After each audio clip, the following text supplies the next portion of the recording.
ಕಾರ್ಯದರ್ಶಿಗಳು ಗಜೇಂದ್ರ ಕುಮಾರ್ ಗೌಡ KRS ಸಮಿತಿ ಅವರು ಕೂಡ ಆತ್ಮೀಯವಾದ ಪರಗಣ್ಣವರ್ ರೈತ ಸಂಘ ಅವರು ಕೂಡ ಆತ್ಮೀಯವಾದ ಸ್ವಾಗತವನ್ನು ಕೊಡ್ತಾರೆ. ಹಾಗೆ ರಾಜ್ಯ ಕಾರ್ಯದರ್ಶಿಗಳಾಗಿರ್ತಕ್ಕಂಥ ರಾಜು ಕುಮಾರ್ ರೈತ ಸಂಘ ಅವರು ಕೂಡ ಆತ್ಮೀಯವಾದ ಸ್ವಾಗತವನ್ನು ಕೊಡ್ತಾರೆ.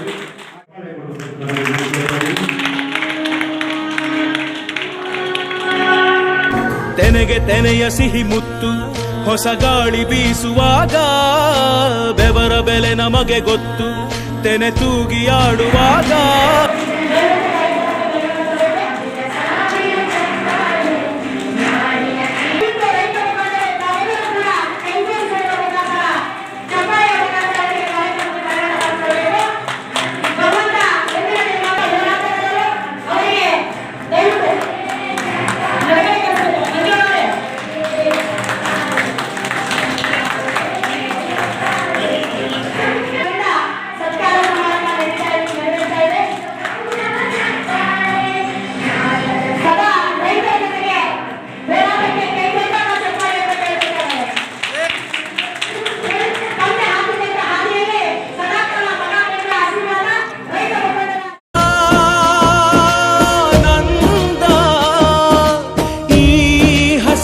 ಜೊತೆಗೆ ಈ ಹಸಿರಿನ ಒಳಗೆ ಜೈ ಭೂಸಿರಿಯ ಜೈ ಮಳೆ ಹನಿಯ ಜೈ ಎನ್ನುವುದು ಜೀವರುಣ ಜೈ ರೈತನಿಗೆ ಜೈ ಈ ನೆಲಕ್ಕೆ ಈ ಭೂರಮೆಯ ಜನುಮದಿನ ಜೈ ಭೂಸಿರಿಯ ಜೈ ಮಳೆ ಹನಿಯ ಜೈ ಎನ್ನುವುದು ಜೀವರುಣ ಜೈ ರೈತನಿಗೆ ಜೈ ಈ ನೆಲಕ್ಕೆ ಈ ಭೂರಮೆಯ ಜನುಮದಿನ.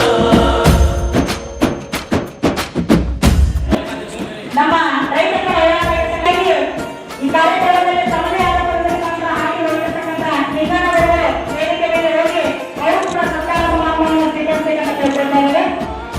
ಅದೇ ರೀತಿಯಾಗಿ ಈ ಕಾರ್ಯಕ್ರಮ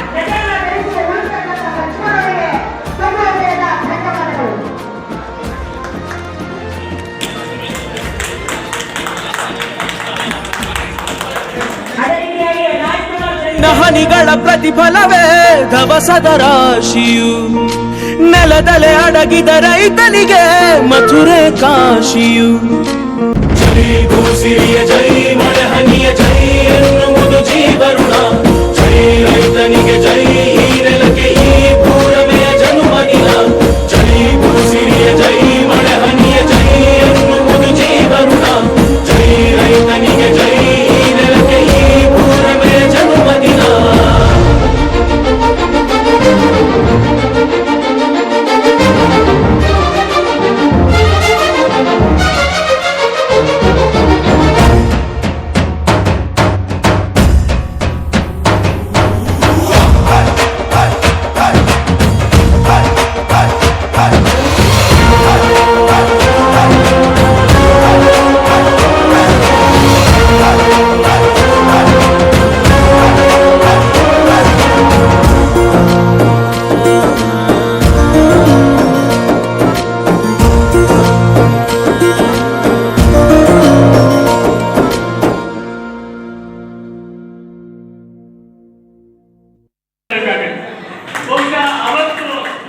ಅವರಿಬ್ರು ಒಂದು ಹೋರಾಟಕ್ಕೆ ಚಾಲನೆ ನೀಡಿ ಒಬ್ಬ ಸಾಮಾನ್ಯ ರೈತ ಇವತ್ತು ತಹಶೀಲ್ದಾರ್ ಆಫೀಸ್ಗೆ ಹೋಗಿ DC ಆಫೀಸ್ಗೆ ಹೋಗಿ DC ಮುಂದೆ ತಹಶೀಲ್ದಾರ್ ಮುಂದೆ ನಿಂತ ಈ ಕೆಲಸ ಮಾಡ್ತೀನಿ ನನ್ನ ಹಕ್ಕ ಕೇಳುವಂತ ಒಂದು ಸಾಮರ್ಥ್ಯ ಏನಾದ್ರು ಬಂದಿದ್ರೆ ಅವತ್ತು ಆ ಹೋರಾಟದ ಒಂದು ವೈಜ್ಞಾನಿಕವಾಗಿ ಆ ಹೋರಾಟ ಸ್ವರೂಪಕ್ಕೆ ಇಡೀ ರೈತ ಸಮುದಾಯ ಕರ್ನಾಟಕ ಅಷ್ಟೇ ಅಲ್ಲ ಇಡೀ ದೇಶದ ಒಂದು ಸಂಘಟಿತ ರೂಪದೊಳಗೆ ಜಾಗೃತ ಅಂತ ಒಂದು ವ್ಯವಸ್ಥೆ ನಿರ್ಮಾಣ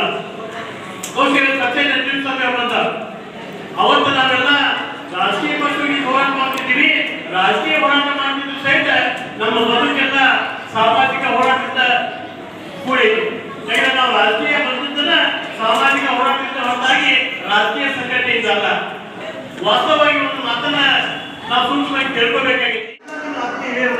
ಅವ್ರ ಜೊತೆಗೆ ಕೂಡ ನಾವು ಅನೇಕ ಹೋರಾಟಗಳನ್ನು ಮಾಡಿದ್ದೀವಿ.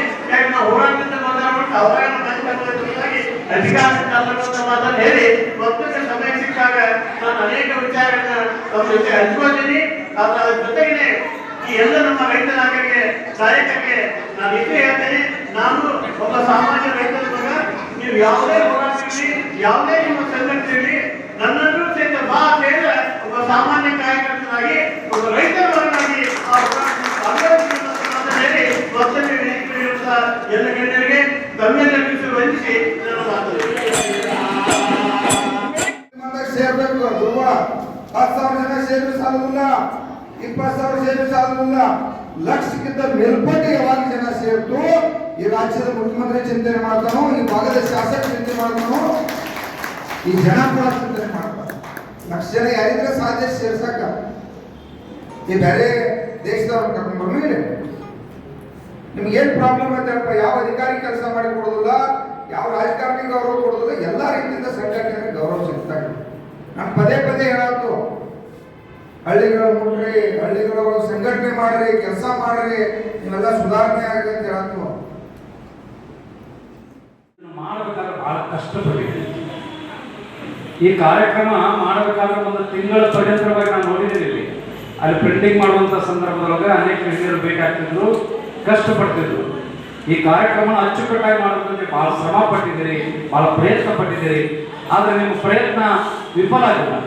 ಯಾವ ನಿರಾಸೆ ಆಗಬೇಕು, ನೀವು ಮಾಡಿದಂಥ ಪ್ರಯತ್ನ ವಿಫಲ ಆಗಿಲ್ಲ. ಯಾಕಂತಂದ್ರೆ ಚುರುಮರಿ ತಗೊಳಕೋ ಬಜಿ ತಗೊಳಕೋ ಬಹಳ ಮಂದಿ ಬರ್ತಾರ, ಆದ್ರೆ ಬಂಗಾರ ಅಂಗಡಿ ವ್ಯಾಪಾರಕ್ಕೆ ಎರಡಕ್ಕೆ ಜನ ಬರ್ತಾರ. ಆದ್ರೆ ಇವತ್ತೇನು ಬಂದಿರಲ್ಲ, ಬಂಗಾರ ಕೊಂಡ್ಕೊಳಕ್ ಬಂದಿರೋ ಅಮೆರಿಕಕ್ಕೆ ಹೋಗಿ ಭಾರತಕ್ಕೆ ಬರುವಾಗ ಒಂದು ಪ್ರಶ್ನೆ ಮಾಡ್ತಾರೆ ಅವರು, ನೀವೆಲ್ಲ ಜಗತ್ತಿನ ದೇಶಗಳ ಅಡ್ಡಾಡಿರಲ್ಲ, ಯಾರಿಗೆ ಗೌರವ ಕೊಡ್ತೀರಿ, ಯಾರಿಗೆ ಭಕ್ತಿ ನಮನ ಸಲ್ಲಿಸ್ತೀರಿ, ಮಹಾತ್ಮರಿಗೆ ಕೊಡ್ತೀವಿ, ಯಾರಿಗೆ ಕೊಡ್ತೀರಿ ಅಂತಂದಾಗ ಸಿದ್ದೇಶ್ವರ ಸ್ವಾಮಿಗಳು ಹೇಳ್ತಾರ, ಮಣ್ಣಿನೊಳಗೆ ಚಿನ್ನದಂತ ಬೆಳೆ ಬೆಳೀತಕ್ಕಂಥ ಜಗತ್ತಿಗೆ ಧರ್ಮ, ಜಾತಿ, ಮತ, ಪಂಥ, ಕುಲ, ಗೋತ್ರ, ಸೂತ್ರ ಯಾವುದನ್ನು ನೋಡಲಾರದು. ಜಗತ್ತಿಗೆ ಅನ್ನ ಹಾಕಿ ಪ್ರಾಣ ರಕ್ಷಣೆ ಮಾಡ್ತಕ್ಕಂಥ ರೈತರಿಗೆ ನಾನು ಗೌರವ ಕೊಡ್ತೀನಿ ಅಂತ ಹೇಳ್ತೀನಿ. ಒಂದು ರೇಷನ್ ಕಾರ್ಡ್ ತಿದ್ದಬೇಕಾದ್ರೆ ಹೋರಾಟ ಮಾಡಬೇಕಾಗ್ತದ. ಮನೆಯೊಳಗೆ ಬೇರೆ ಮನುಷ್ಯ ಸತ್ರು ಒಂದು ಮರ ತರಬೇಕಾದ್ರೂ ಲಂಚ ಕೊಡಬೇಕಾಗ್ತದ. ಮಗ ಹುಟ್ಟಿದಾಗ ಜನನ ಪ್ರಮಾಣ ಪತ್ರ ತರಬೇಕಾದ್ರೂ ಲಂಚ ಕೊಡಬೇಕಾಗ್ತದ. ಇದೆಲ್ಲ ಹೋಗಬೇಕು ಅಂತಂದ್ರೆ ಏನು ಮಾಡಬೇಕು ಅಂತಂದ್ರೆ ಇಂಥ ಮುಖಂಡರು ವಿಧಾನಸೌಧಗಳಿಗೆ ಯಾವಾಗ ಹೋಗ್ತಾರಲ್ಲ ಅವಾಗ ನಿಮ್ಮ ಮಕ್ಕಳ ಧೈರ್ಯದಿಂದ ಶಿಕ್ಷಣ ಕಲಿಯಕ್ಕೆ ಸಾಧ್ಯದ.